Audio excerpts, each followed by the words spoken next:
Laba Girid Badadari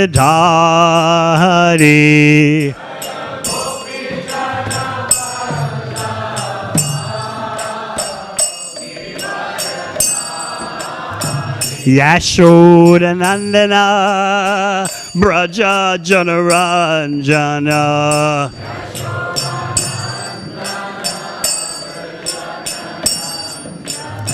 Yashoda Nandana Braja Janaranjana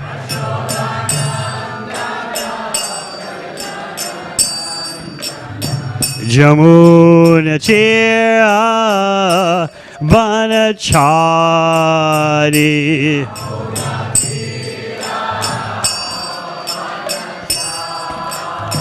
Yamuna Tira Vanachari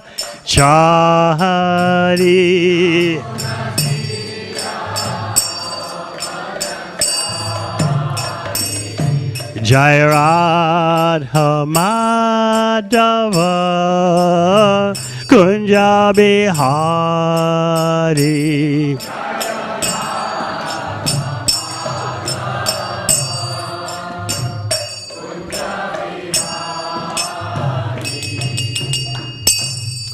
Jai Om Vishnu Padam Sabhadarajakacharya Astatara Śrīmad A.C. Bhaktivedanta Swami Maharaj Srila Prabhupada ki Jai Om Vishnu Padam Sabhadarajakacharya Stoter Śrīmad Bhakti Siddhanta Saraswati Thakur Prabhupada ki Go Premanandi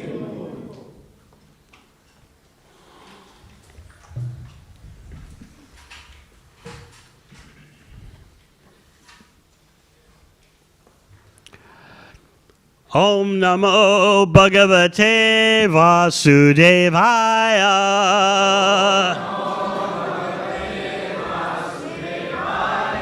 Om Namo Bhagavate Vasudevaya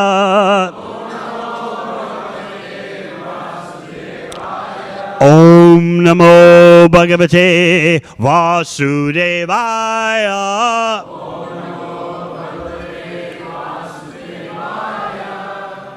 Śrīmad Bhāgavatam, 6th Canto, Chapter 16, King Chitraketu meets the Lord, Text 44.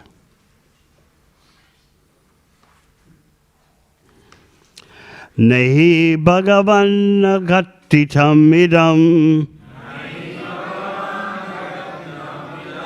Twadarshanan Yinamakila Papshaya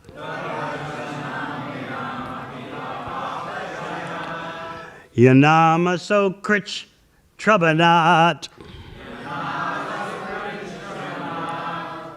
Pukasho pivumuchate samsarat Nahi bhagavan nagatitam idam Twadarshanan ninamakila papashaya Yanama Sakrich Trabanat Pukashopi Vimuchyate Samsarat Nehi Bhagavan Nagatitam Idam Twadarshanan Ninamakila Papashaya Yanama Sakrich Trabanat Pukashopi Vimuchyate Samsarat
Vaishnavis.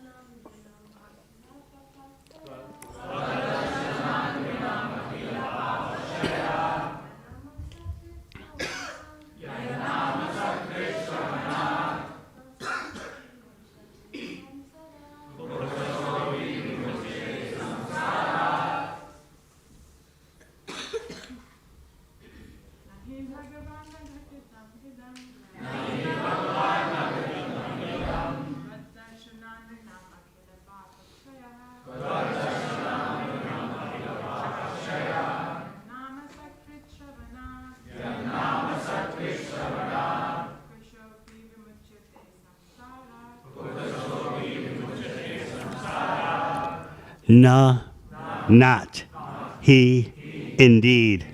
Bhagavan, O my Lord. Agatitam, not occurred.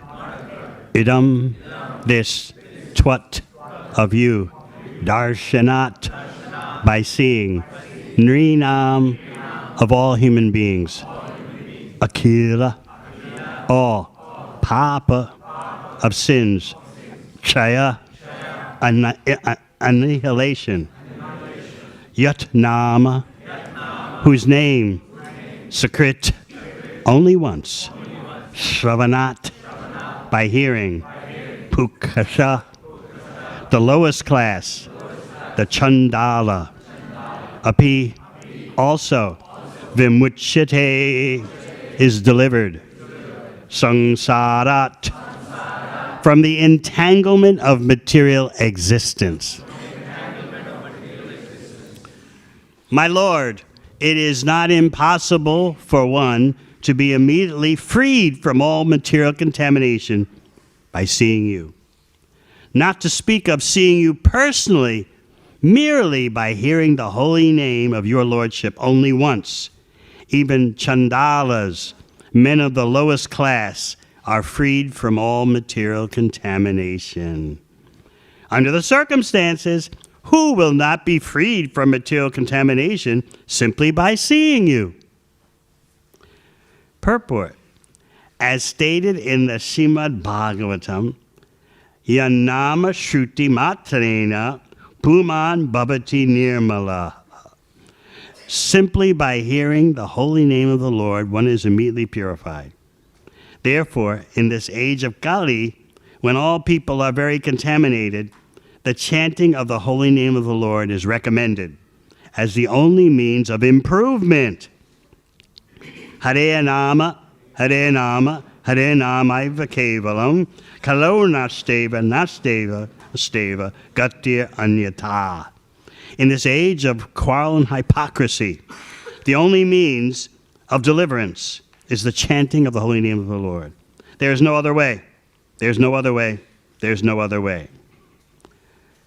Brihanaradiya Purana. Sri Chaitanya Mahaprabhu introduced this chanting of the holy name 500 years ago. And now, through the Krishna conscious movement, the Hare Krishna movement, we are actually seeing that men who are considered to belong to the lowest class are being delivered from all sinful activities simply by hearing the holy name of the Lord.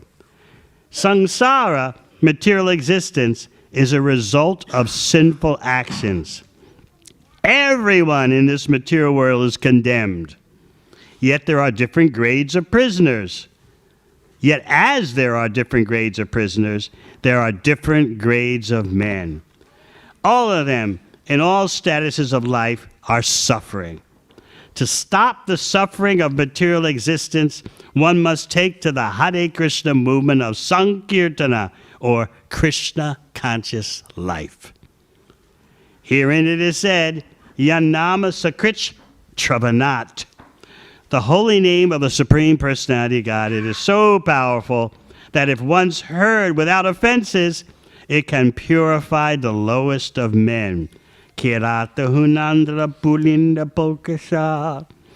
Such men, who are called Chandalas, are less than the Shrudras, but they also can be purified simply by hearing the holy name of the Lord.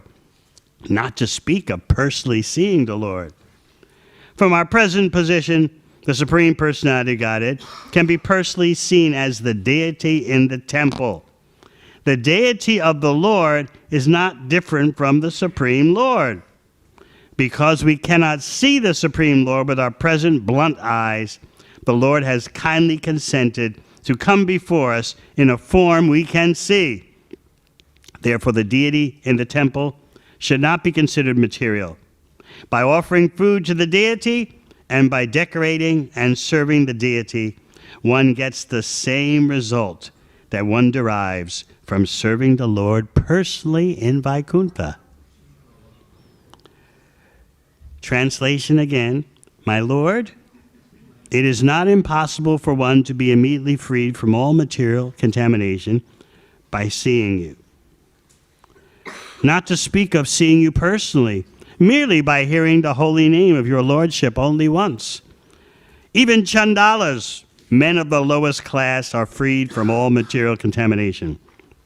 Under the circumstances, who will not be freed from material contamination simply by seeing you? Om Jnana Timirandasya Jnananjana Shalakaya Chakshun Militang Yena Tasmai Shri Gurave Namaha. Jai Shri Krishna Chaitanya Prabhu Nityananda Shri Advaita Gadadhara Shri Vasadi Gaur Bhaktivedanta. Hare Krishna, Krishna Krishna, Hare Hare, Hare Rama, Rama Rama, Hare Hare. This verse is about transformation. Everyone is interested in improvement, and intelligent persons are concerned with deliverance. Just like if you were in a situation you recognized as desperate, your house is burning, or a cyclone is flattening your house, or all kinds of things can happen, you would pray for deliverance. But we don't consider material existence to be that much of a problem that we have to pray for deliverance. This verse says, Sangsarat, from the entanglement of material existence. So, do we really think material existence is entangling? We probably think there's some problems from time to time, right?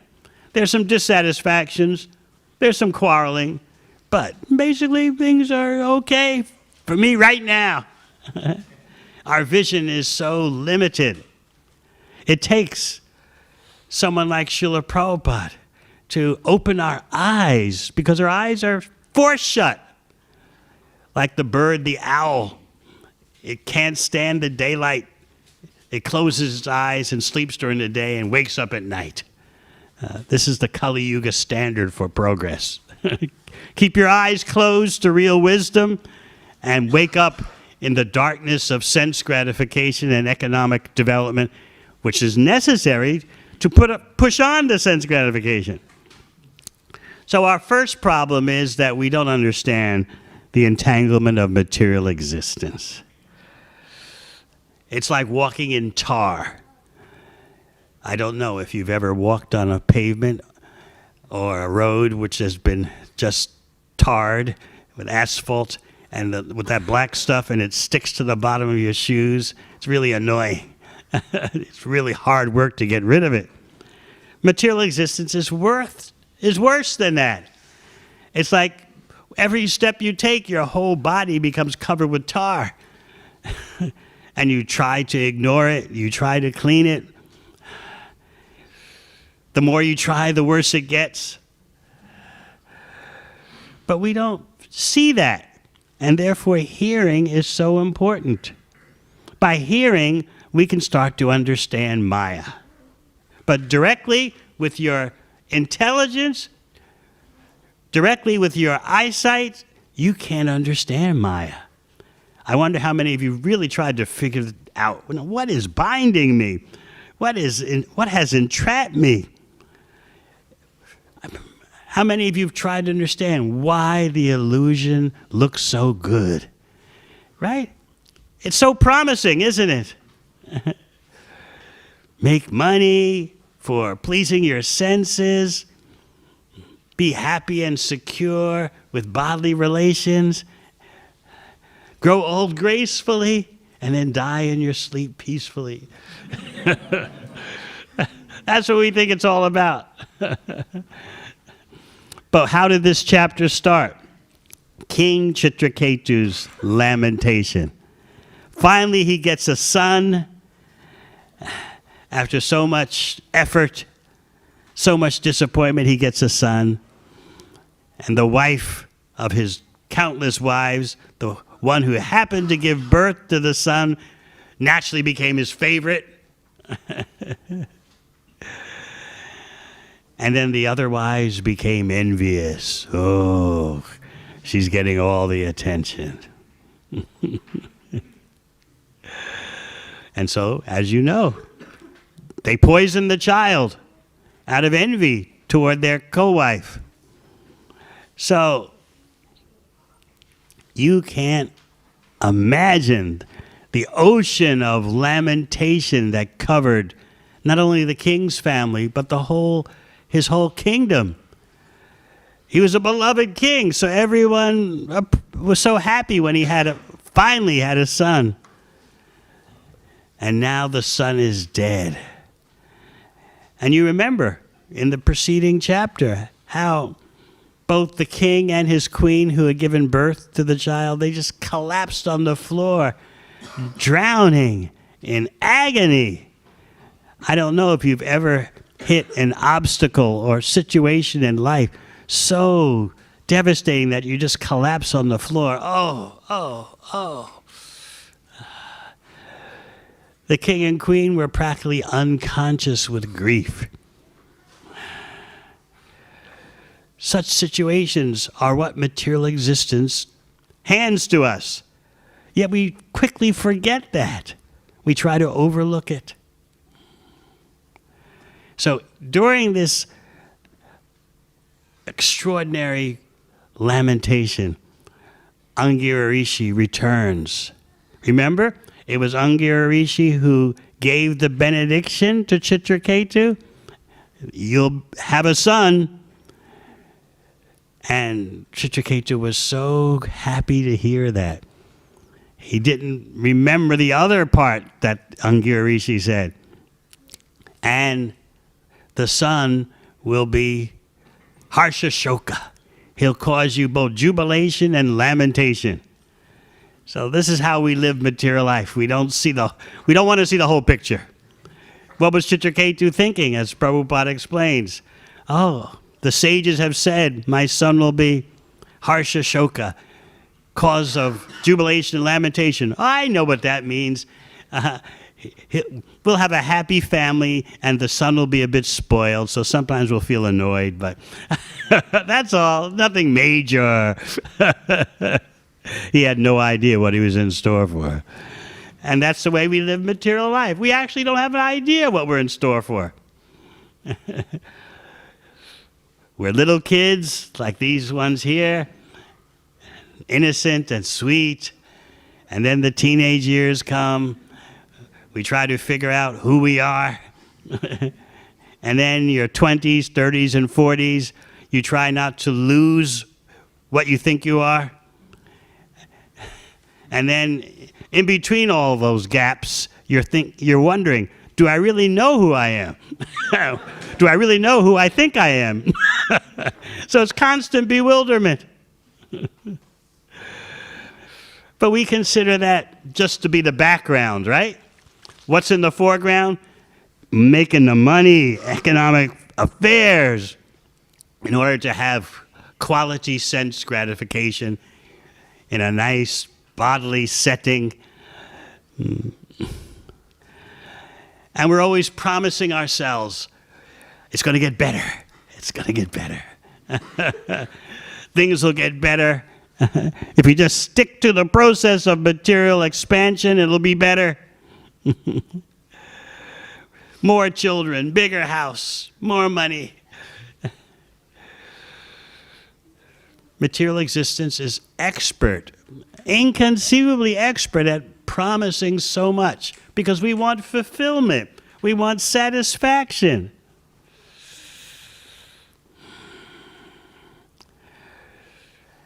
In this chapter, I was reading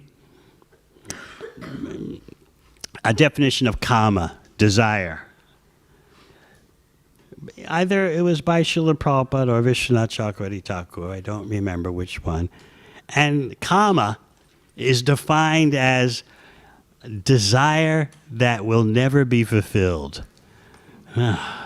Sounds cruel, doesn't it? Desire that will never be fulfilled.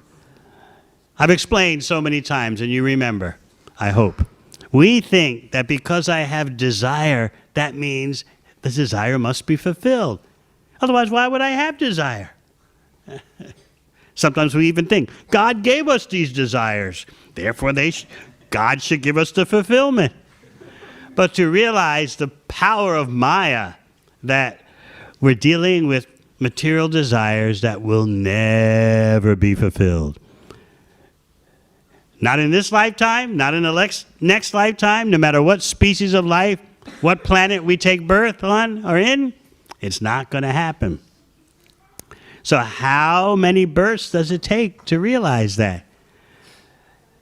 I've been thinking, reading this chapter, the reality is, if you look straight at what Maya is offering and try to figure it out, it won't work. Because even if you start to get some insight by looking directly at Maya, this is promised, but actually it's never delivered. The delivery never comes. Like I explained, you order something from Amazon, what happened? Where's my package? It didn't come. That's how Maya works. The illusory energy makes it so easy for you to order something. Just click here, one-click ordering. And your package of Maya will be on its way. Just one click. Fill in all your details, and the next time you make an order, automatically everything will be processed. You don't have to fill it out again. I mean, oh, how kind Maya is. Makes everything so convenient. But then you're waiting for the delivery. And if the goods do come, if your merchandise does come, it's damaged. And then the illusory energy sends you a message. Just try ordering again. Excuse for the delay. Excuse us for the damaged goods. Try again. So, is it possible for us to understand what Krishna is talking about in Bhagavad Gita? Daivi esha gunamayi mama maya duratyaya. This material energy of mine is impossible to overcome. You can't stand up to it. And even if you can figure out how frustrating it is, you still can't resist. That's amazing, isn't it? You've been through this again and again and again, but you still can't resist. This phenomena is described by Śrīmad Goswami in the beginning of the second canto. Pashyan api na pashyati. Deha patra karatradishu atma sanyesha satshapi. Tesham pramato nidanam pashyan api na pashyati. You're sufficiently experienced with the process of material entanglement. The samsarat, as this verse says. You've got more than enough experience, but you still don't see what's going on. Now, you may tell yourself, what do you mean I don't see what's going on? I've got experience. I'm not a kid. I'm a successful career person. Own my own home in Albert Park. Got investment properties, too.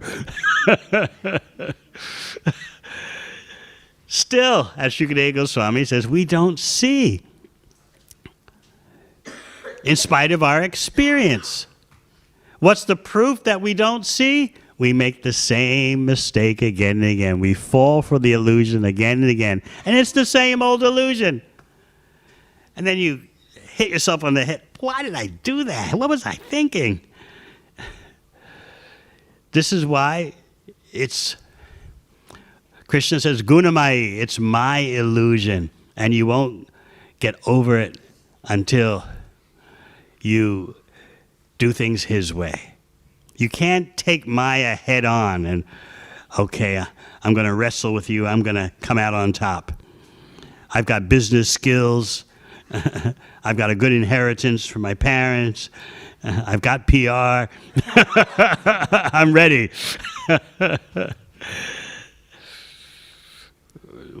Becoming humble means to appreciate. We're so powerless and dependent. And this is a hard thing for us to admit, how we're like playthings in the hands of the illusory energy. So Chitraketu had his experience, but he's able to see now because he's heard from Angira Muni and Narada Muni. Angira came back amidst the ocean of lamentation and grief, extreme anguish. Angirishi comes back with Narada Muni. And Narada Muni takes the lead in orchestrating the enlightenment of the king. So as you know, Narada Muni arranges that the dead son comes back to his body for a short while and speaks. Now, you can take it either way, that the son is speaking, the dead son has come back and is speaking, or that Narada Muni is speaking through the dead son's body as a preaching tactic. Either way, the result's the same. Narada Muni is very clever. So he has his Sankirtan tactics. It doesn't matter which way you take it. So what does the departed soul, now back talking, what does he say? Because Narada Muni is going to tell him, you left your body, you can come back, you can enjoy the kingdom, you can enjoy the opulence, enjoy with your family, come back and stay. Your mother and father are grieving so much. And what does the departed jiva say? My mother and father? Which lifetime are you referring to? Astounding reply. You would think the departed child, summoned back by Narada Muni, would say, oh, yes, let me come back to the body, let me live in opulence as the son of a king. Yes, let me soothe everyone's feelings. Yes, sure. Let me pacify and even bring joy to my mother and father. No, he doesn't say that. What does he say? Mother, father, which lifetime? He said, I've been wandering throughout the universe, sometimes in the body of a demigod, sometimes in the body of an animal, sometimes in human society. So who is my mother? Who is my father? I'm sure the mothers and fathers here would be very distressed if your child said that to you. Would you say it to your mother and father? Oh, which birth are you? My mother and father. And then the child explains that what happens when some commodity like gold is transferred from one person to another. It's always being exchanged. So how can you just say it's my gold when you're going to sell it tomorrow or give it to someone else and they'll sell it and give it to someone else? Whose gold actually is it? And then the rishis, the munis, explained this extraordinary point. They said that it could be very well that this departed son, now speaking, was your enemy in the previous lifetime who took birth in your family and died in such a tragic way just to get back at you. Inconceivable, isn't it?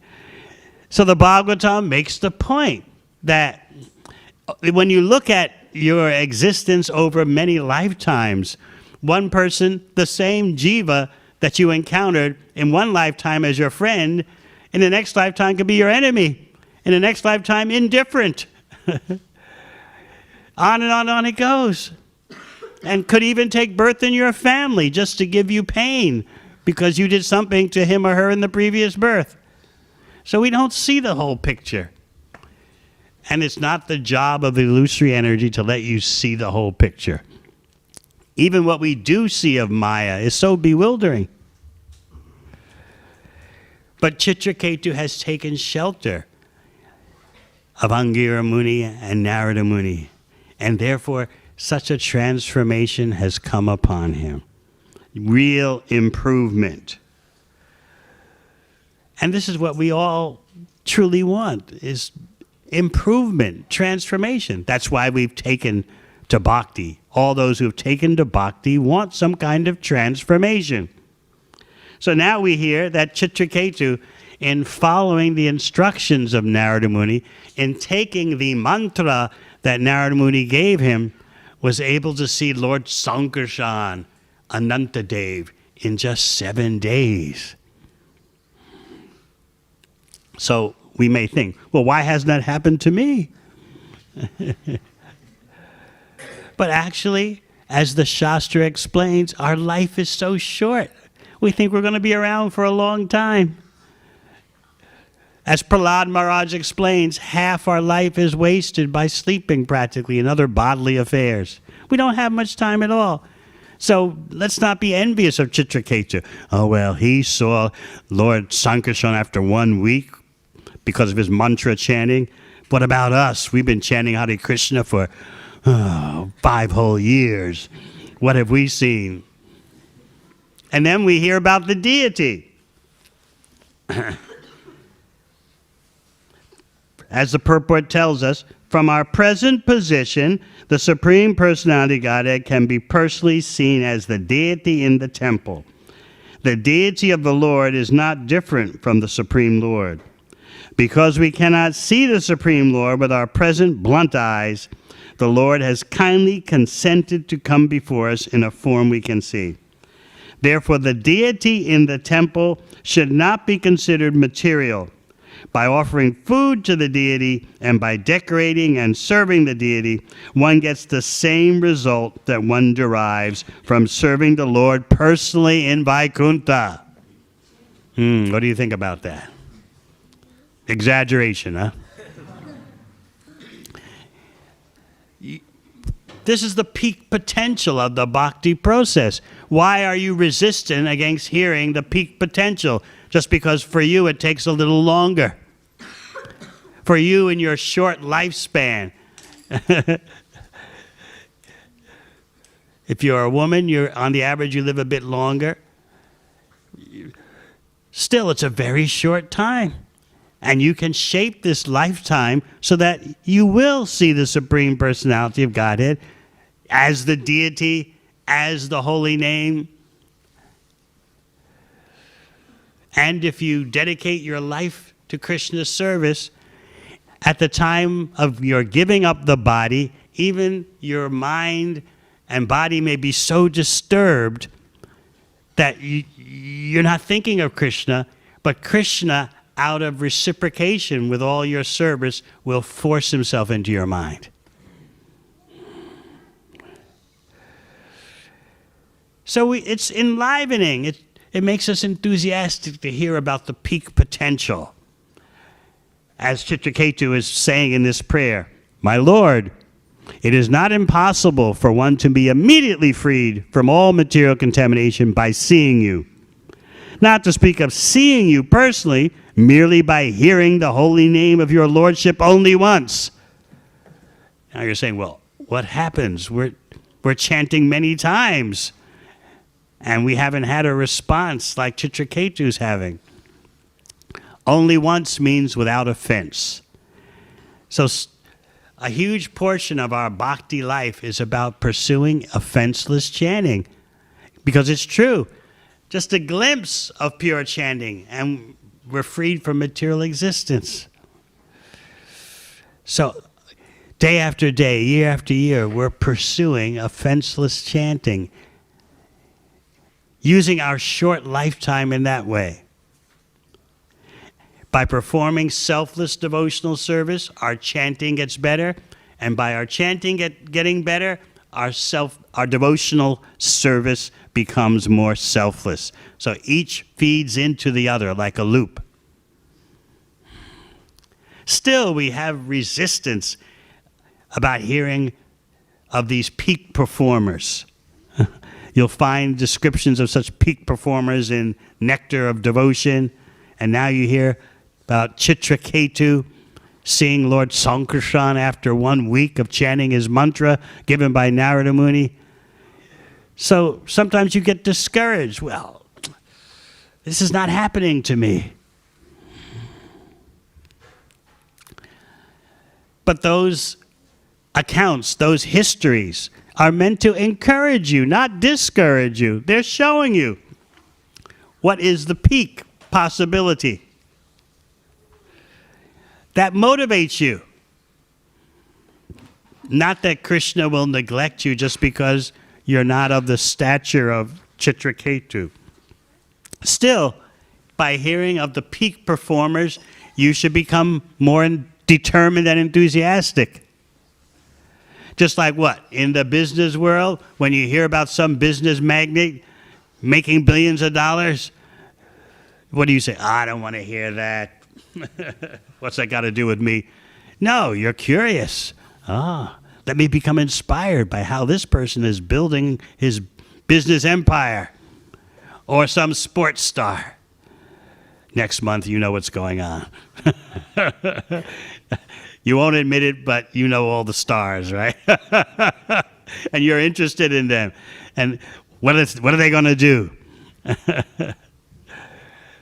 It's the World Cup. What are they going to do? You can't play in the World Cup, but you're still interested to hear about them, right? So why are we doing this bias against Śrīmad Bhāgavatam? Chitraketu, I don't want to hear about him. Saw Lord Sankarshan after 1 week. But you'll hear about so many business magnates, so many sports stars doing things you can't do, but you want to hear about it. You want to feel encouraged about the process of material existence, right? So this is how we have this duplicity, this deviousness. When it comes to material heroes, we're all ears. Yes, tell me how this person rose up at the bottom level of the corporation, just like the former CEO of Virgin Australia. He started out as a 21-year-old immigrant from Italy and was working in the mailroom back before they had email, the mailroom of Qantas.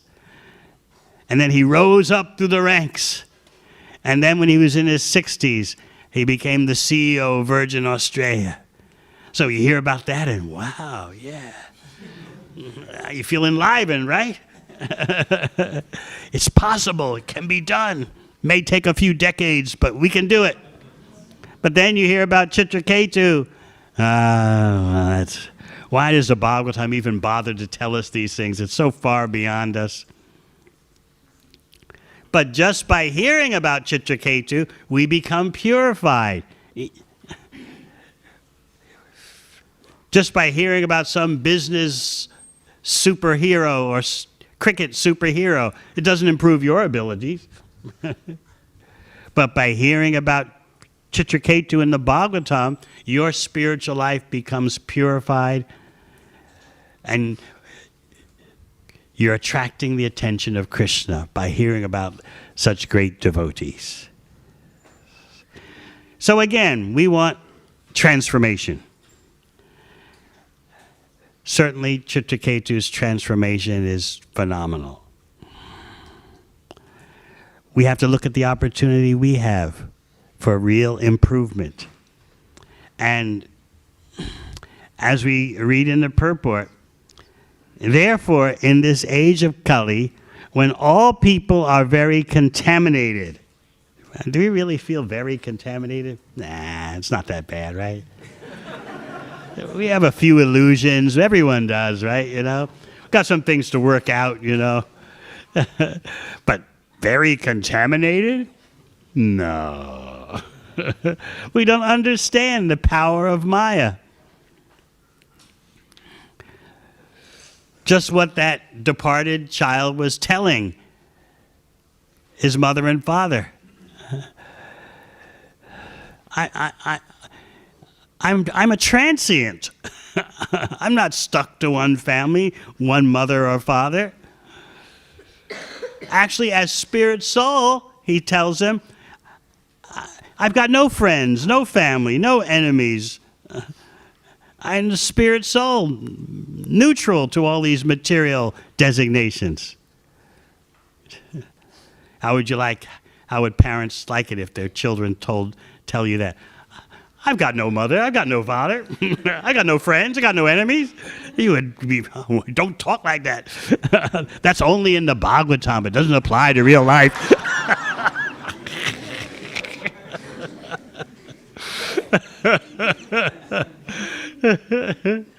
You're supposed to hear these things in the temple and then come home and focus on how your future is going to be making lots of money.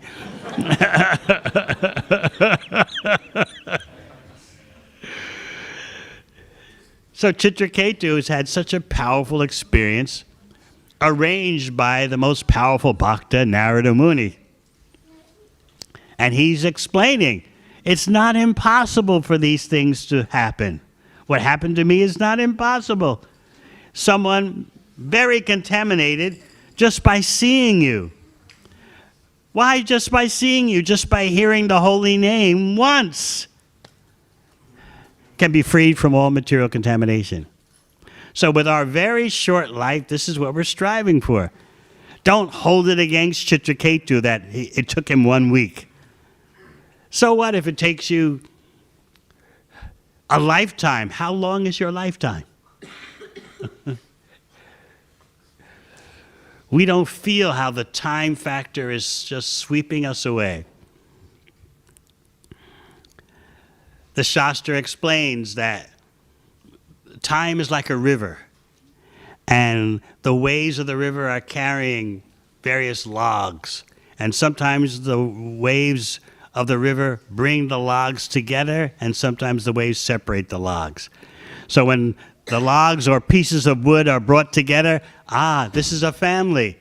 And then the waves, those same waves, separate those same pieces of wood, and the wood is carried down the river and comes together in another way.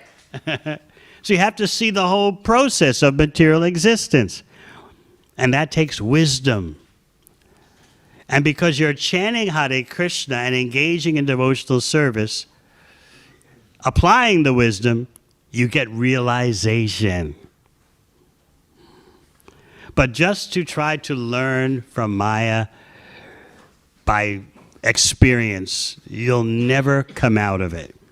You'll never really understand it, because real understanding means now I see how it works and I'm giving it up. But just by dealing with Maya through experience, you'll never give it up. Because even though you're frustrated, even though you're smashed, you'll be attracted again. This is the mystery. I've been through this before. Why am I attracted again? This is why Krishna says, this material energy of mine is impossible to overcome unless you do things his way. The same can be said about our approach to the deity, the holy name, to Śrīmad Bhāgavatam. You can't approach them with material perception like you would approach material objects.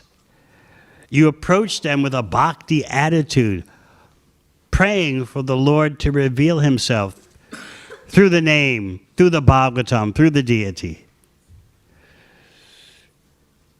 But as you know, atat Sri Krishna namadi nabbaved grayam indraya sevan mukhihi jivadao swayam eva sprachyada.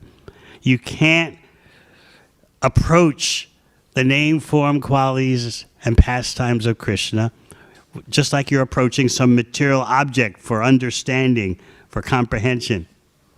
You have to serve. And through the service, the comprehension, the realization, the experience comes. It's not like when you're going to the university, you study something with your intellectual acumen. Okay, I've got it, I understand. Or you're at your IT job at the workplace and there's some IT problem. And as I've seen, IT wallahs never admit they don't know something. Right? You never say that at the workplace. Yes, I understand it. Time for me to go home. I'll be back tomorrow early. And then what do you do when you go home? You spend all night, stay up till 2 in the morning studying, researching online. What do you do when this happens? What do you do when that happens? Then you go back to work, half asleep the next morning. Yes, as I thought yesterday, as I already knew. Right? That's how the IT wallahs work, yes? They never admit they don't know. Oh, just give me a few minutes. Give me a few minutes. You can't understand Krishna in that way. Krishna is available to the bhaktas, and bhakta means someone who's doing devotional service. So let's be glad to hear about these peak performers showing us the peak potential. And we have to face the facts. In this age of Kali, when all people are very contaminated, the only means of improvement is chanting Hare Krishna. When will we allow that impact to truly hit us?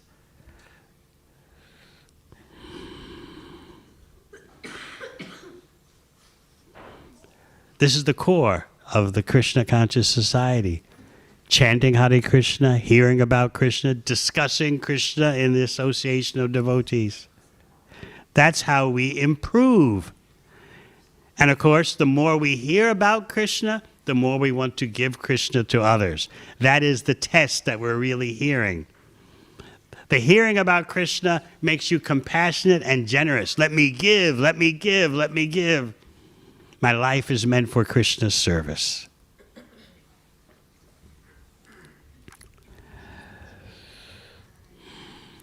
So this history of Chitraketu is very interesting.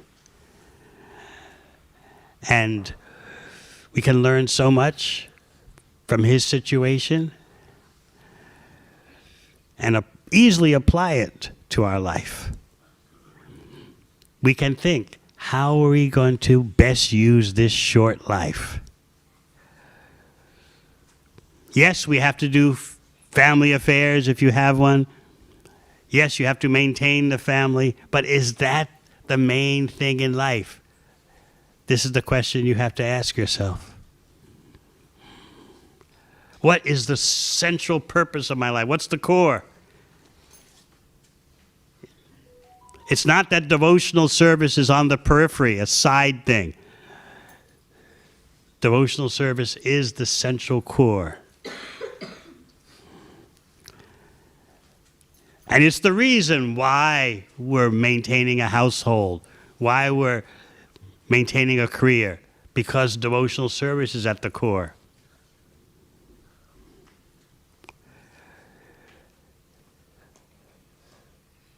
The more we think like this, the more we'll start to understand the Hare Krishna mantra as the only means of improvement. You'll see it's not just some kind of sectarian statement. You'll feel the dynamics in your own life. You'll see the transformation in your own life. How did you come this far, where we are now? How did we come this far? We came this far because of hearing Krishna. And we'll go further by hearing Krishna.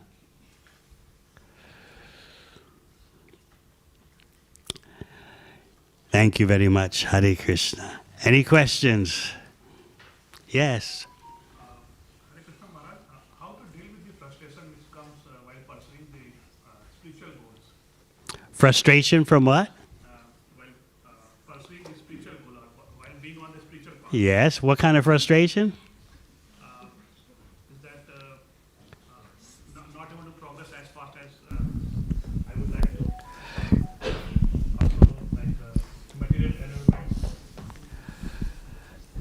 You have to understand that the nature of material existence is entangling, alluring. That's the way it is.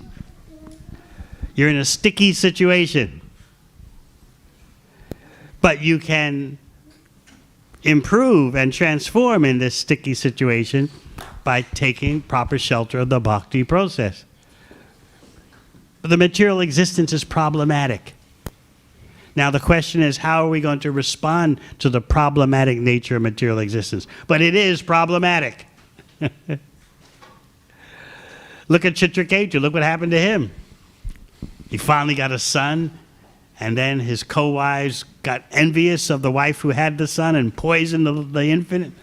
It's a problem, isn't it? But how did he come out of it? That's the test. So you're not going to stop material existence from being problematic.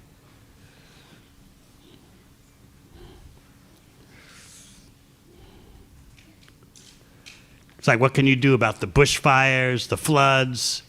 What can you do? You try to be better prepared, and nature comes at you another way. But you can change your consciousness, and with your change of consciousness, you can help others to change their consciousness. But material existence is, as we heard, samsarat, the entanglement. It's problematic inherently. In its essence, it's problematic. We don't want to admit that. There's not, yeah, every once in a while there's some difficulties, but it's not that bad in of itself, you know. I've got good skills. I've got a nice family. All that is so easily swept away in a moment. And of course, at the time of death, what can you take with you?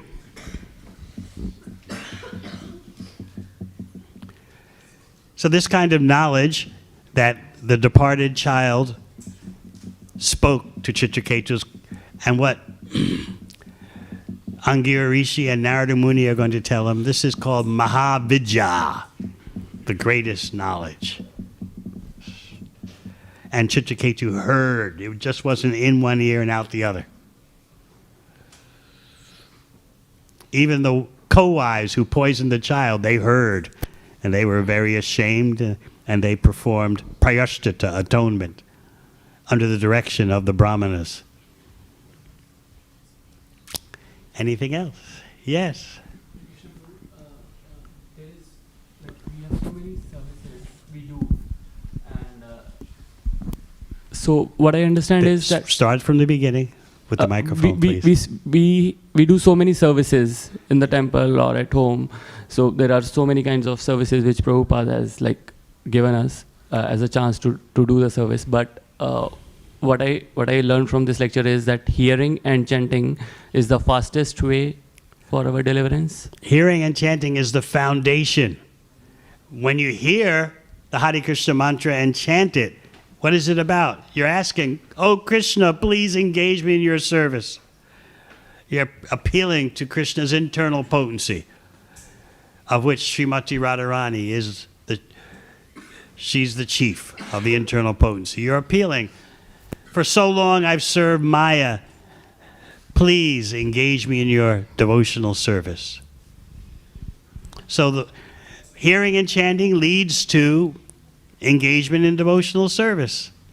Hearing and chanting is devotional service. It's the foundation, and it leads to your wanting to use all your senses in Krishna's service. So you have energy. You're not an old man yet, right? You've got energy. You've got intelligence. You've got resources to whatever extent. Krishna's not asking you to be a billionaire and only then can you serve him. What you have now, you use for Krishna. Your skills, your resources, your energies. And you'll make spiritual advancement.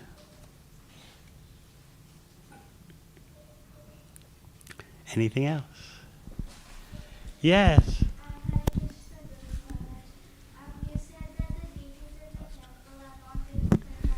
That's what you hear in the purport, yes? you have to start from the beginning. So you said that the deities in the temple are non-different from Lord Krishna himself. So my question is, how, like 500 years ago, how did the Muslim rulers destroy all the temples in Vrindavan? How couldn't the Lord protect himself? How could they what? How could they destroy the temples, and how could the Lord not protect himself in the temples? Krishna is never damaged, but the devotees, out of service, they want to protect the deities. Sometimes it's not possible, but Krishna is never damaged. Whoever's assaulting the murtis, the deity form, the Archa Vigraha, they're not touching Krishna. Just like when Ravana kidnapped Sita. Did he really have Sita? You know that, right? Yeah. So similarly, no material person can approach the name, form, qualities, and pastimes of Krishna. That includes the deity. The deity is there for the devotees. Krishna is there for the devotees. But Krishna is not there for the non-devotees. Who's in charge of perception? You or Krishna? Krishna. So Krishna allows himself to be seen by whomever he wants, and he doesn't allow others to see him. So you have the chance to see Krishna directly, just like in Vaikuntha, but someone else comes here and they say, what are these statues they're bowing down to? What do you mean? That's God. We all know what metal is. We all know what stone is. What are you all doing? Which reminds me, especially for persons who don't understand the deity worship,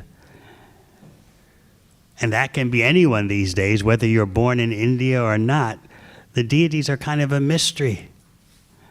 Especially now in India, as the traditions are fading and the culture is starting to fade, the devotional culture, or the remnants of it, you may not really truly understand the science of the Archa Vigraha. What to speak of those who are born in other places of the world. Often they're told, these are idols. So to help solve that issue, I requested, in my role as a BBT director, I requested His Holiness Krishna Kshetra Swami, who did his doctoral at Oxford on deity worship. So I requested him, please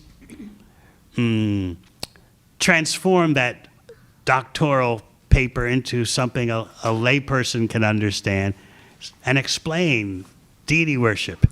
So he made a little book that's published by the BBT. It'll very soon be available in Australia. It's called Krishna's Wonderful Form, A Guide for the Perplexed. Because you'll find that many persons, even from India, they can't. If your relatives ask you, what are you worshiping in the temple? You won't be able to explain. You'll just, because you're fortunate, you'll just say, well, we go to the temple. They tell us that's Krishna. We bow down. But you don't know how to explain it. What to speak of someone who's born in Australia? What do they know? They come in, they think, these are great works of art. That's why they're bowing down. But they're dressing them. And they're feeding them. What is this all about? How are you going to explain that? You try to avoid it. Well, let me not bring my friends to the temple because they'll never understand. So we made this. The Australian BBT has arranged for this publication. It's a small book, 120 pages. And it helps everyone to understand what is the science behind the Archa Vigraha. So thank you for asking that question. Thank you. Yes. How do we explain to peak performers in society about the bigger picture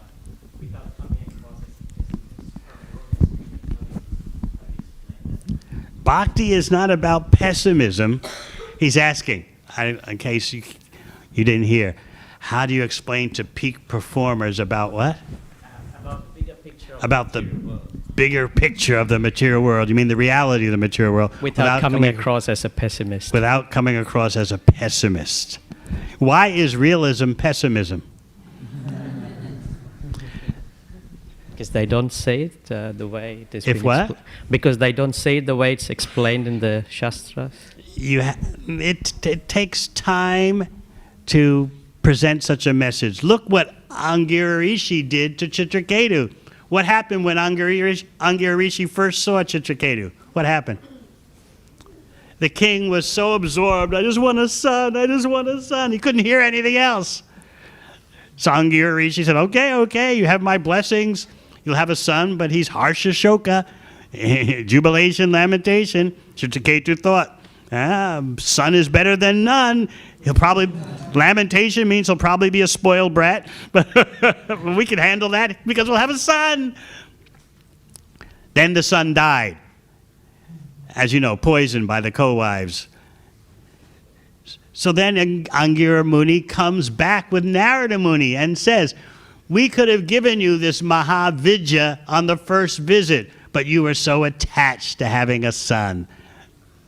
But now you're ready to listen. So timing is very important.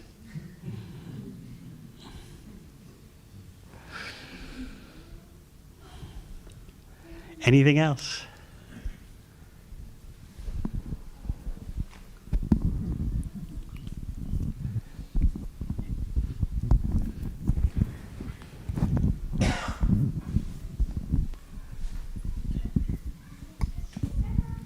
Hare Krishna. The question is in conjunction with the first question that we get the frustration when we try to meditate or try to approach Krishna. And in this temple, Srila Prabhupada also asked the same question, and he was very confidently he was saying that the liberation will be immediate if you chant Hare Krishna. In this temple, I was seeing the video. But the question is that it sometimes feels misleading, isn't it? Because we have been trying to meditate thousands, millions of times, still our mind is not fully purified, still we are in frustration. I've already explained Yeah. how short your life is. I already explained. Chitraketu, by applying the instructions of Narada Muni, saw Lord Sankarshan in 1 week. What are we complaining about? Our life is so short. The demigods want to take birth on earth as human beings because after such a short time, you can go back to Godhead. So here we are thinking, with my long life, I've been chanting Hare Krishna so long, nothing has happened yet. Your life is so short. First, let us realize how short our life is, and then everything else will start to make sense. But otherwise, we think, I've been chanting for 2 whole years, 5 years. And of course, what is the quality of that chanting? That's the question. Mumbled rounds while driving to work, rounds while on the tram. Sometimes that's all persons think they can do, so we're not criticizing that. But let's face it, it's not the quality of chanting that we aspire for. So let's focus on the quality of our chanting, and then we can start to say, well, in my short life, yes, I will be able to get the full impact of chanting at some point in my short life. I've done my best to arrange my life for quality chanting. Isn't it like that? We used to call the bis mantra, the seed, as the potency to be flourished when the environment comes. So when you take this Maha Mantra to heart, then if it doesn't flourish now, it may flourish next time. When Immediately there's an effect. As soon as the tongue touches the Hare Krishna mantra, there's an effect. You may not see it, but it is there. I remember one drama. in front of Srila Prabhupada in Atlanta, Georgia. He was visiting the temple, and the devotees staged a drama for him. You know, the Chankazi, everyone knows that one, yes. And so it came to the part where the so-called Hindus were complaining to the Muslim government. This Nimai Pandit and his crowd, they're making such a racket chanting Hare Krishna. We don't know. Are they just hungry and crying out for hunger? Or and it's not part of the Hindu religion. And they made their telling point in the drama that by distributing the Hare Krishna mantra to everyone and allowing everyone to chant it, the potency of the Hare Krishna mantra will become reduced. And then Prabhupada broke into the play with his microphone. He just leaned, potency has already increased. Because they said Hare Krishna.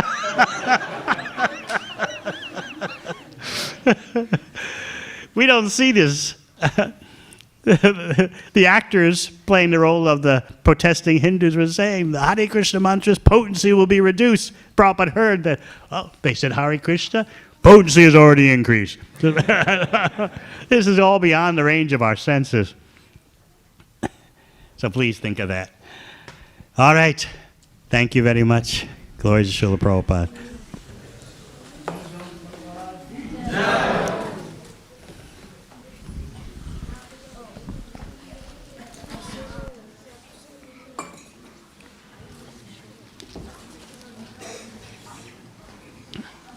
Hare Krishna.